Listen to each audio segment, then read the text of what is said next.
गलवान भागामध्ये झालेल्या प्रकाराबाबत भारताने चीनकडे तीव्र शब्दात नापसंती व्यक्त केली आहे। भारताचे परराष्ट्र मंत्री एस जयशंकर आणि चीनचे परराष्ट्र मंत्री वांग यी यांची फोनवरती चर्चा झाली। चीनचे दावे अवास्तव आणि अव्वाच्या सव्वा आहेत असं स्पष्टपणे जयशंकर यांनी चीनला स्पष्ट केलंय। गलवान भागात झालेली कारवाई चीनकडून पूर्वनियोजितरित्या झाल्याचा आरोप भारताने केलाय। दोन्ही देशांनी याआधी सहमती झालेल्या मुद्द्यांच्या विपरीत भूमिका चीनची असल्याचं भारताने सुनावलंय आणि 6 जूनला दोन्ही देशांच्या लेफ्टनंट जनरल स्तरावरती झालेल्या चर्चेनुसारच या प्रश्नावरती तोडगा निघावा यावरती या चर्चेत सहमती झाल्याचं समजतंय। जबाबदारीने हा प्रश्न हाताळण्याबाबत भारताने या चर्चेमध्ये चीनला सुनावलंय। भारताने काय संदेश दिला आपण पाहूयात ग्राफिक्सच्या माध्यमातून। चीनच्या मागण्या अवास्तव आणि असमर्थन न करता येण्यासारख्या आहेत। गलवान भागातल्या चीनच्या कुरापती या पूर्वनियोजित आहेत। चीनच्या कृत्यांमुळे द्विपक्षीय संबंधांवरती परिणाम होण्याची शक्यता। चीनने तातडीने आपली कृत्य तपासावी आणि त्यानुसार सुधारणा करावी। मे 2020 आधी असलेली स्थिती लाईन ऑफ ऍक्च्युअल कंट्रोलवरती राहावी अशा शब्दात भारताने चीनला सुनावलंय।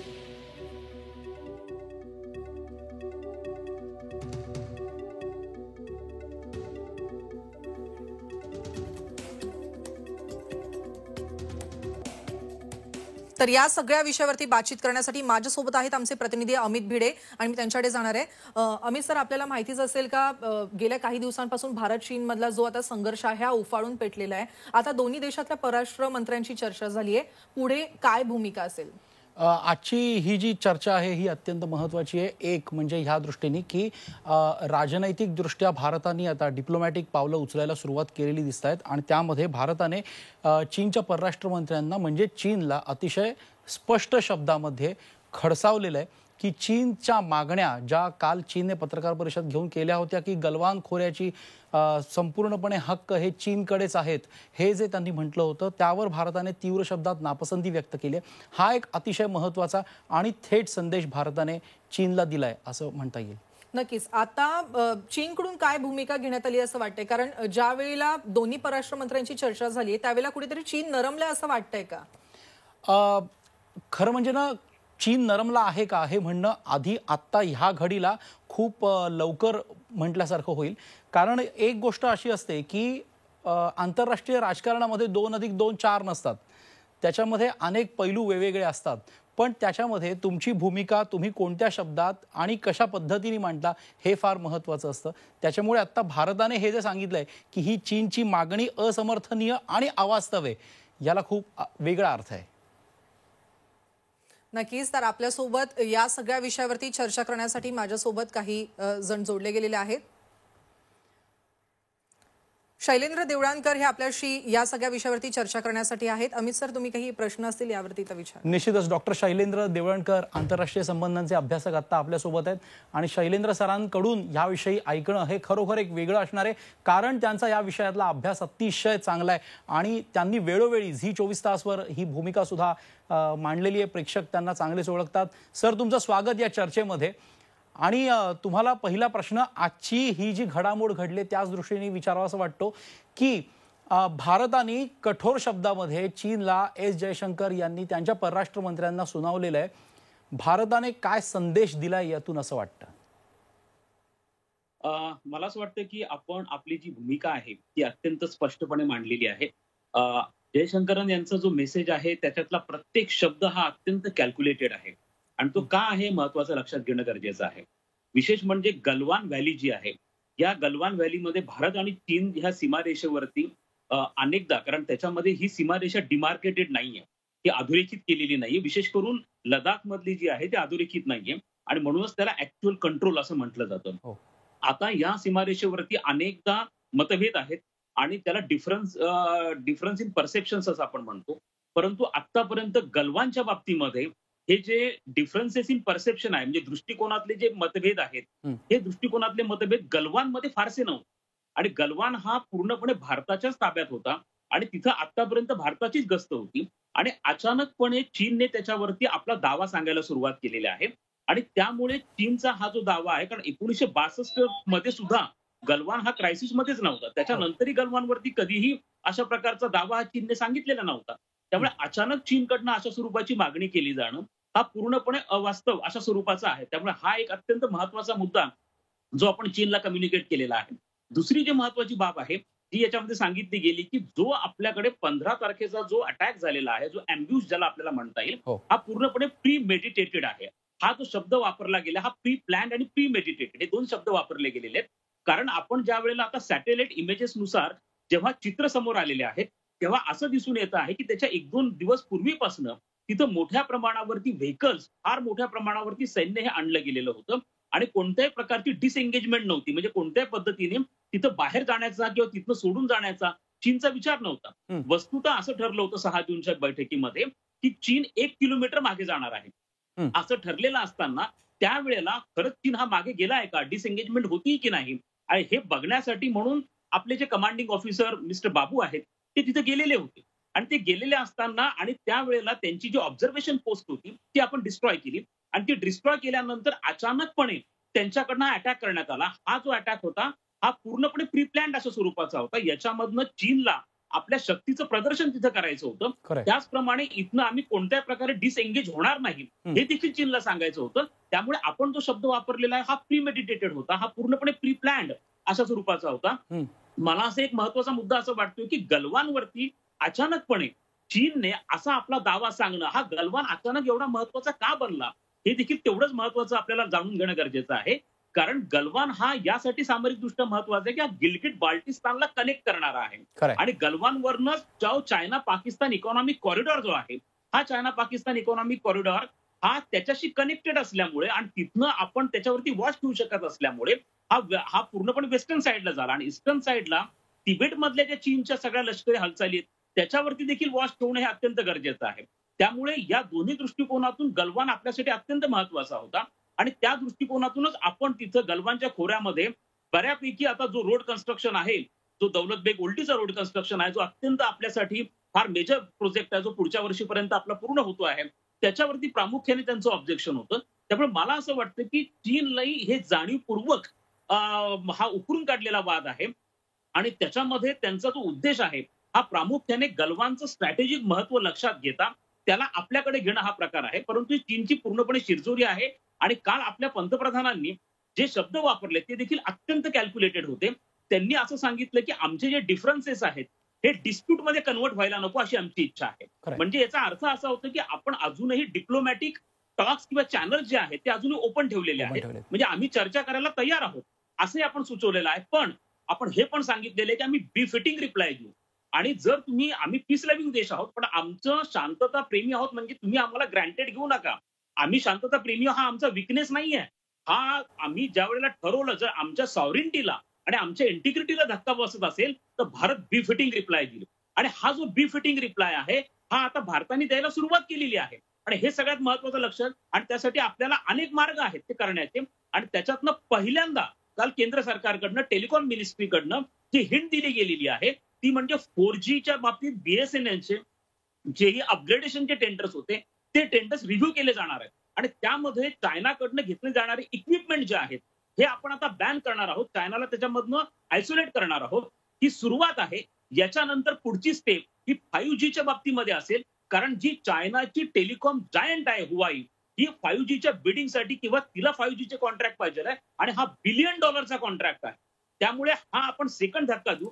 त्याचप्रमाणे जी ऑल इंडिया ट्रेडर्स असोसिएशन आहे भारतामधली ज्याच्याला 7 कोटी हे स्मॉल ट्रेडर्स छोटे व्यापारी हे त्याला कनेक्ट आहेत. त्यांनी 450 कमोडिटीज आयडेंटिफाय करून ठेवलेल्या आहेत की ज्या लोकली सोर्स होऊ शकतात ज्याचं उत्पादन भारतामध्ये होऊ शकतं आणि त्यामुळे त्या गोष्टी आपण बॅन कर हळूहळू आपण आता या सगळ्या गोष्टींवरती कारण जयशंकरन यांचं आणखीन एक वाक्य होतं ते फार महत्वाचं आहे की 1976 पासून भारत आणि चीन मधले संबंध नॉर्मलाइज व्हावे म्हणून जे डिप्लोमॅटिक टॉक चालले होते ज्या चर्चा चालल्या होत्या या सगळ्याच्या सगळ्या पूर्णपणे बाजूला फेकल्या गेलेल्या आहेत आणि ह्या संघर्षाचा अत्यंत नकारात्मक आणि वाईट परिणाम हा भारत आणि चीन यांच्या संबंधांवरती झालेला असल्यामुळे आता आपण सगळेच ऑप्शन्स आपले वर्कआउट करणार आहोत आणि आज एक अत्यंत पॉझिटिव्ह डेव्हलपमेंट घडलेली आहे आणि ती डेव्हलपमेंट म्हणजे युनायटेड नेशनच्या सिक्युरिटी काउन्सिलमध्ये जी नॉन परमनंट सीट आहे ही नॉन परमनंट सीट मध्ये भारत हा निवडला गेलेला आहे आणि शैलेंद्र, आता भारत 2 वर्षासाठी शैलेंद्र, मी इकडे तुम्हाला थोडंसं थांबवू इच्छितो, कारण मला ह्या प्रश्नाकडे यायचंच होतं. मी हा मुद्दा घेऊन येणारच होतो. मला त्याआधी एक थोडक्यात उत्तर अपेक्षित आहे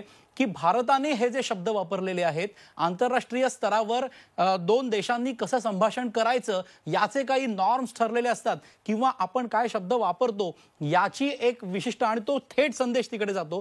तर आता, आणि एकीकडे जनमत सांगतंय की आता बदला घ्या, सूड वगैरे असं जनमत एकूण होताना दिसतंय. तर भारताने आता डिप्लोमॅटिक लेव्हलवर सुरू केलेली ही चर्चा किंवा हे शब्द वापरलेले हे, आणि आता एकूण टेलिकॉम बद्दल आपण जे म्हणलात ते, तर हा चीनला दिलेला एक ठोस इशारा आहे असं आता म्हणता येईल का? हा निश्चितपणे चीनला दिलेला अत्यंत ठोस इशारा आहे.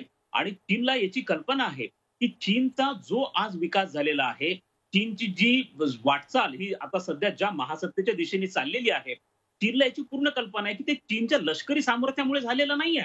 तर चीनचा हा जो सध्या विकास झालेला हा पूर्णपणे त्यांच्या आंतरराष्ट्रीय व्यापारामुळे झालेला आहे. आणि ज्या आंतरराष्ट्रीय व्यापारातून चीनला एवढा मोठा नफा मिळालेला आहे, त्यामुळे आजच्या घडीला ज्या 87 अब्ज डॉलरच्या वस्तू या भारतीय बाजारपेठेमध्ये विकल्या जातात, आणि चीनचा जवळपास 16% एक्सपोर्ट जो आहे तो भारताला आहे, हे चीन कधीही अंडर एस्टिमेट त्याला करू शकत नाही, कारण चीनसाठी हे अत्यंत महत्वाचं आहे. कोरोना क्रायसिसमुळे चीनला आर्थिक झळा या बसायला लागलेल्या आहेत. त्यांच्याकडच्या बऱ्याचशा इंडस्ट्रीज बंद झालेल्या आहेत, बेकारी वाढलेली आहे. अशा प्रसंगी त्यांना हे 87 बिलियन डॉलरचं मार्केट हे लूज करणं, गमावणं, हे आजच्या घडीला चीनला बिलकुल परवडणारं नाही. त्यामुळे चीन हा निगोशिएटिंग टेबलवरती 100% येणार आहे. आणि त्यासाठी स्वतः चीनच्या परराष्ट्र मंत्र्यांनी आपल्या परराष्ट्र मंत्र्यांना फोन केलेला होता. परंतु आपल्याला चीनचा स्वभाव हा माहिती, चीनचं गुरगुरणं आपल्याला हे माहिती आहे. हे करून चीन नंतर निगोशिएटिंग टेबलला येईलच, कारण चीन हा संघर्ष वाढवायची चीनची पण इच्छा नाहीये. याचं कारण फार वेगळं आहे, कारण चीन हा कोरोनाच्या प्रश्नावरनं आंतरराष्ट्रीय लेव्हलला आयसोलेट झालेला आहे. आणि चीनला याची कल्पना आहे, कारण ऑलरेडी युनायटेड किंगडमनी कन्सर्न व्यक्त केलेला आहे, अमेरिकेच्या परराष्ट्र मंत्र्यांनी कन्सर्न व्यक्त केलेला आहे. त्यामुळे हळूहळू आता देश ओपनली बोलायला लागतील, आणि यांचं प्रत्यक्ष अप्रत्यक्ष समर्थन हे भारताला मिळण्याची शक्यताही नाकारता येत नाहीये, कारण आपल्याकडे त्या संदर्भातले पुरावे आहेत. गलवानच्या बाबतीमध्ये अजूनपर्यंत अवाक शब्द गेल्या अनेक दशकांमध्ये चीनने काढलेला नाहीये, आणि अचानक गलवानविषयी चीन कसा काय हक्क सांगतो आहे, या बाबतीमध्ये चर्चेनेच हा मार्ग सोडवला गेला पाहिजे. ही भारताची भूमिका जी आहे ती आपण उत्तम पद्धतीने आंतरराष्ट्रीय समुदायापुढे मांडू शकतो. त्यामुळे मला असं वाटतं की चीन हा निगोशिएटिंग टेबलला येईल अशी मला अपेक्षा आहे. एक्झॅक्टली. आपण मगाशी एक संयुक्त राष्ट्रांच्या सुरक्षा परिषदेचा मुद्दा आपण मगाशी शैलेंद्र म्हणलो होतो, त्याआधी एक छोटीशी आपण ती बातमी बघूया, कारण नक्की काय झालंय हे सांगणं आधी गरजेचं आहे. संयुक्त राष्ट्रांच्या सुरक्षा परिषदेत भारताची अस्थायी राष्ट्रांच्या यादीत निवड झाली आहे. 192 देशांच्या जनरल असेंब्लीत भारताला 184 मतं मिळाली. भारत, आयर्लंड, मेक्सिको, नॉर्वे या देशांना अस्थायी सदस्यत्व मिळाले. एशिया पॅसिफिक देशांच्या वर्गातून भारत संयुक्त राष्ट्र सुरक्षा परिषदेत प्रतिनिधित्व करणार आहे. या कॅटेगरीत भारत एकमेव सदस्य होता. भारताच्या सदस्यत्वाला विशेष म्हणजे पाकिस्तान आणि चीनने सुद्धा पाठिंबा दिला होता. शैलेंद्र यांच्याकडे पुन्हा आपण जाऊया आणि याच विषयावर आपण शैलेंद्र यांना त्यांचं मत विचारूया. शैलेंद्र, संयुक्त परिषदेच्या अस्थायी राष्ट्र म्हणून आपण सुरक्षा परिषदेत दाखल झालेलो आहोत. खरं म्हणजे आपली मागणी आपल्याला स्थायी सदस्यत्व मिळावं अशी आहे, पण आता ही जी निवड झालेली आहे भारताची, याचा काय परिणाम होईल, आणि आत्ताच्या वादाच्या पार्श्वभूमीवर चीनला कोंडीत पकडण्यासाठी किंवा चीनला कुठेतरी आपण एक चेक देण्यासाठी या सदस्यत्वाचा कसा वापर करू शकतो? मला असं वाटतं की अत्यंत महत्वाची घडामोड आहे. आणि आपण ज्या वेळेला आपण सगळा देश हा कोरोना क्रायसिसशी झुंजतो आहे, त्याचप्रमाणे सीमेवरती आपले शेजारी आपल्याला त्रास देत आहेत, अशा प्रसंगी आपल्यासाठी ही एक अत्यंत सकारात्मक आणि पॉझिटिव्ह डेव्हलपमेंट आहे. आपण हेही लक्षात घेतलं पाहिजे की जवळपास 10 वर्षानंतर भारत पुन्हा एकदा नॉन परमनंट सीटसाठी हा भारताची निवड झालेली आहे. आणि युनायटेड नेशनचे 193 सदस्य देश आहेत, त्याच्यापैकी 184 देशांचा पाठिंबा मिळणं ही भारतासाठी अत्यंत मोठी अचिव्हमेंट आहे असं आपल्याला म्हणावं लागेल. आणि हे एका अशा जंक्शनला झालेलं आहे की ज्या वेळेला भारत परमनंट सदस्यत्वासाठी प्रयत्न करतो आहे, निश्चितपणे हे नॉन परमनंट जी सीट आहे ही त्या दिशेने भारताचा प्रवास चाललेला आहे असं आपल्याला म्हणावं लागेल. आणि ज्या वेळेला या संदर्भामध्ये युनायटेड नेशनचे आपले जे परमनंट रिप्रेझेंटेटिव्ह यांचा जो व्हिडिओ संदेश आता आलेला आहे, त्यांनी क्रुशियल जंक्शन हा शब्द वापरलेला आहे. आणि हा क्रुशियल जंक्शन यासाठी आहे की आता चायना हा परमनंट मेंबर असल्यामुळे तो कोरोना संदर्भामधला कोणताही प्रश्न हा सिक्युरिटी काउन्सिलमध्ये चर्चेला येऊ देत नाहीये. त्यामुळे भारत इथं आल्यानंतर भारत, अमेरिका, फ्रान्स आणि इंग्लंड हा जो गट आहे हा अत्यंत स्ट्रॉंग बनेल आणि ते फोर्सफुली आणू शकतील. दुसरं, चीन हा भारत चीन संघर्षाचा विषय देखील सिक्युरिटी काउन्सिलमध्ये आणल्यानंतर तो आपल्या फेवरेबल कसा करता येईल या दृष्टिकोनातून प्रयत्न करेल. पण भारत तिचा असल्यामुळे आता याचा फार मोठा फरक खरंय. हा नक्कीच पडणार आहे. खरंय. आणि याच्यातनं दुसरं एक मोठं प्रतिबिंबित होतं हो. ते म्हणजे भारताचं आंतरराष्ट्रीय पातळीवरती वाढता प्रभाव.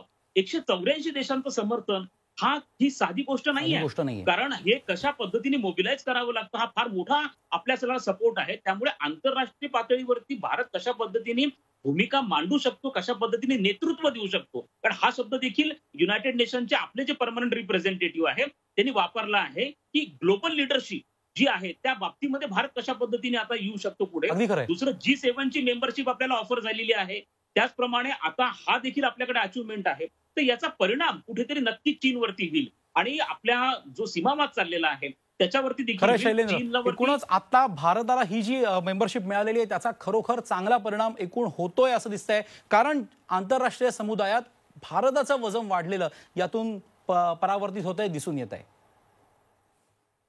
नक्कीच. आपल्याला शैलेंद्र सर तुम्ही खूप छान माहिती दिली आणि अमित सर तुम्ही सुद्धा या संदर्भात मला खूप छान माहिती दिली. धन्यवाद दोघांचे पण. खूप खूप आभार.